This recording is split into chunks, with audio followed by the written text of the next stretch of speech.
We wish you were never born. The words dropped heavy across the room, louder than the clinking glasses and polite laughter of the party. Everyone froze. My parents stood tall, smiling faintly, like they'd rehearsed the line. And me? I stood taller. "If that is what you wish," I said, my voice steady, "then consider me as if I never existed." I set my glass down, walked out, and didn't look back. 30 minutes later, 21 missed calls. Panic, desperation, regret. But by then, the damage was already in motion. I grew up in a house where love was conditional. My achievements, never enough. My failures, amplified, paraded, punished. Dad's words were always sharp, surgical. Mom's were worse, soft, venomous, designed to sink in. But I stayed, because children always hope. We hope they'll notice us, protect us, love us. We wait for crumbs, mistaking them for meals. It took me years to see the truth. I was never their child.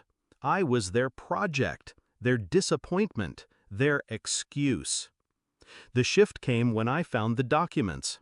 They'd siphoned money from accounts in my name, loans, debt, even my scholarship fund, cashed out without my signature. I confronted them once. They laughed. "Family shares everything," Dad said. "Stop being ungrateful," Mom added. That night, I stopped being their child. I became their reckoning. The party was my stage. Their audience, friends, business partners, the community they craved approval from. When they humiliated me in front of everyone, I didn't break. I played my line, walked out, and waited.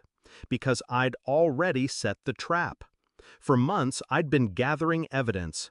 Bank statements, forged signatures, emails they thought they'd deleted. Every secret neatly cataloged. And the final piece? The silent partners in their business. Investors who had no idea their money was being laundered through shell accounts in my name. I gave it all to the right hands. Prosecutors, journalists, whistleblowers eager to tear down the perfect couple. All it needed was timing. And the party was perfect. 30 minutes after I left, the first article went live. Fraud allegations, misappropriated funds, anonymous sources, me. Phones buzzed around the dining table. Whispers spread. Faces turned cold. My parents must have felt it, the ground shifting beneath their feet.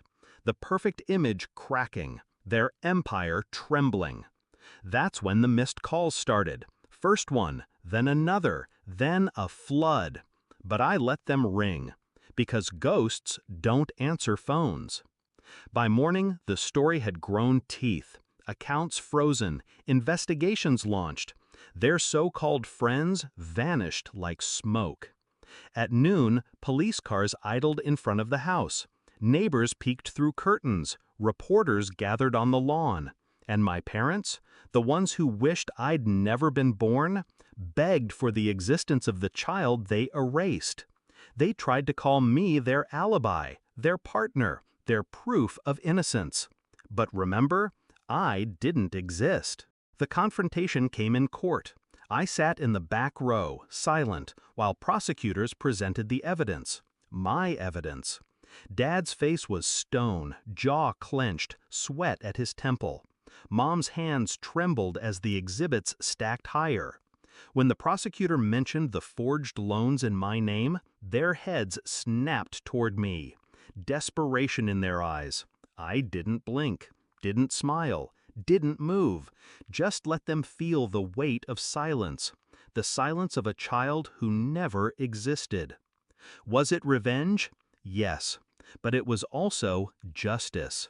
Because they didn't just steal money, they stole years, confidence, peace, the chance at a childhood.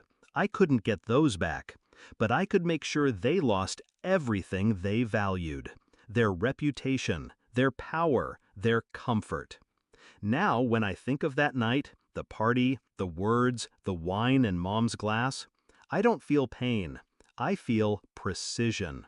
They declared me non-existent, and I delivered. To the world, they are criminals, frauds, parents who betrayed their own blood. And me? I live free, unburdened, reborn. They wanted me gone, now I am. And in the void I left behind, they finally learned what it feels like to lose something they can never get back. That is the cost of wishing away a child. So when people ask if I ever spoke to them again, I answer with the same calm I had that night. No, because I don't exist.